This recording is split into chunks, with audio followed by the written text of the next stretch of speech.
नमस्कार दोस्तों, आप देख रहे हैं पोल टॉक। मेरा नाम संतोष पांडे है।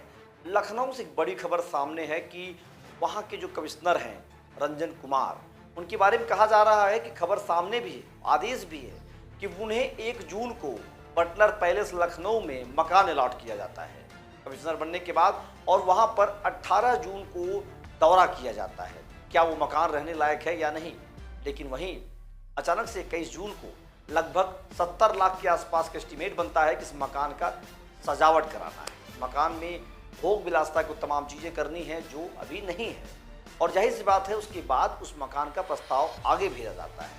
23 जून को इस पर रोक लग जाती है। एलडीए लखनऊ विकास प्राधिकरण के चीफ इंजीनियर इंदुशेखर सिंह इस पर रोक लगा देते हैं, सवाल उठा देते हैं। उनका कहना है, तमाम सारी बातें मैं आपको आगे बताऊंगा कैसे कैसे खेल खेला गया है।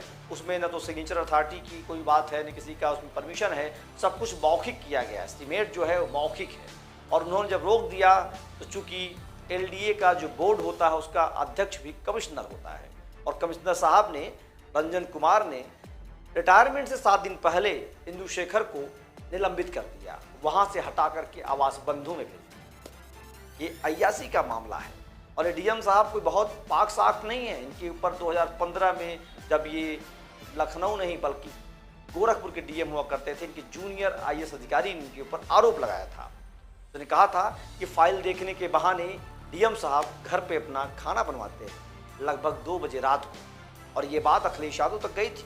नूतन ठाकुर ने उस समय मुद्दा उठाया था, लेकिन बातें सब समाप्त हो गई, और अब फिर वही आईएएस अधिकारी जब लखनऊ कमिश्नर बने हैं तो चर्चा तो होनी ही है।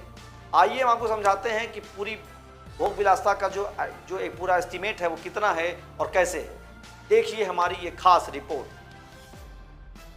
लखनऊ विकास प्राधिकरण के चीफ इंजीनियर इंदुशेखर सिंह को रिटायरमेंट से 7 दिन पहले हटा करके आवास बंधु भेजा गया।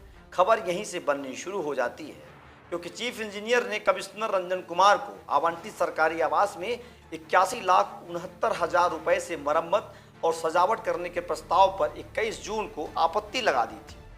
उसके बाद 22 जून को एलडीए बोर्ड की बैठक के तुरंत बाद अपर सचिव आवास नितिन रमेश गोंकर ने चीफ इंजीनियर को पद से हटाने का पत्र जारी कर दिया। यहीं से बात उठने लगी और यह समझ में आने लगी कि आखिर इसमें हुआ क्या है। एलडीए में पत्र की कॉपी 23 जून को भेजी गई, जिसके बाद चीफ इंजीनियर को रिलीव करने की कवायद शुरू हो गई। सवाल इसका नहीं है, सवाल है जिस आवास में 81 लाख रुपए लगाए जा रहे हैं वो केवल सजावट और मरम्मत के। कमिश्नर रंजन कुमार को राज्य संपत्ति विभाग ने 1 जून को बटलर पैलेस कॉलोनी में मकान संख्या A3 आवंटित किया था। राज्य संपत्ति अधिकारी ने 18 जून को इस मकान का निरीक्षण किया।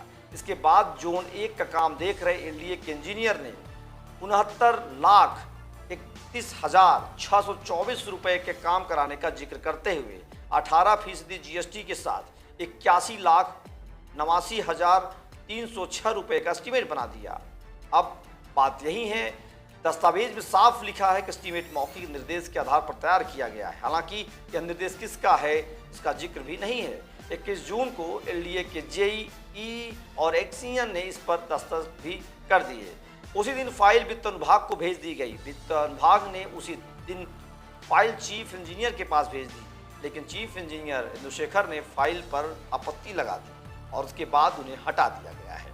इंजीनियर का कहना है कि मेरे खिलाफ दुर्भावना से प्रेरित होकर कार्रवाई की गई है, मैंने वही किया है जो उन्हें सही लगा है। रिपोर्ट देखी किस तरीके से खेल हो रहा है। सवाल ये नहीं, सवाल है 1 करोड़ रुपए लखनऊ के कमिश्नर साहब केवल इसलिए खर्च करवाना चाहते हैं कि उन्हें मकान में सजावट करनी है, मरम्मत करनी है। अब आप समझ सकते हैं 1-2 करोड़ रुपए कुछ भी नहीं है। जिस राज्य में कहा जा रहा है कि बजट कम है, चीज़ों में कटौती हो रही है, हमारे देश के इंडियन आर्मी में 4 साल के प्रोविजन को लागू किया जा रहा है कि चूँकि बजट कम होगा, पैसा कम काटा जाएगा और चीज़ें अच्छी होंगी। ऐसे में कमिश्नर साहब 1 करोड़ रुपए खर्च कर रहे हैं केवल सजावट के लिए, मरम्मत के लिए, अय्यासी के लिए। ये अय्यासी ही है, इससे ज़्यादा कुछ और नहीं है। क्योंकि उसी लखनऊ को मैंने देखा है, जब बारिश आएगी तो आप देखिएगा पानी पानी हो जाएगा। लेकिन एलडीए चूंकि उनके आवास में ये काम करवाना चाहता है, और ये आवास में काम होगा क्योंकि खेल बड़ा ही खेला जा रहा है। जब तक ये बात मुख्यमंत्री तक पहुंचेगी, कार्रवाई की बात होगी, तब तक ये खेल पूरा खेला गया होगा। 1 करोड़ रुपए, चूंकि उसी एलडीए के आवास के बोर्ड के चेयरमैन होते हैं कमिश्नर, इसलिए सब कुछ एलडीए से कराना बहुत उनके लिए मुमकिन है, और मुमकिन है तो करवा लेंगे। लेकिन क्या होगा, सवालों का 1 करोड़ रुपए केवल मरम्मत और उस घर में सजावट में लगेंगे। उसका टेंडर भी निकला होगा कि नहीं निकलेगा, तमाम सारी बातें देखी जाएंगी। लेकिन ये कहानी बहुत चर्चा में है। हालांकि शायद ब्यूरोक्रेसी तक ये भनक लग चुकी है और इसे अभी रोका भी जा सकता है। आप देख रहे हैं पोल टॉक।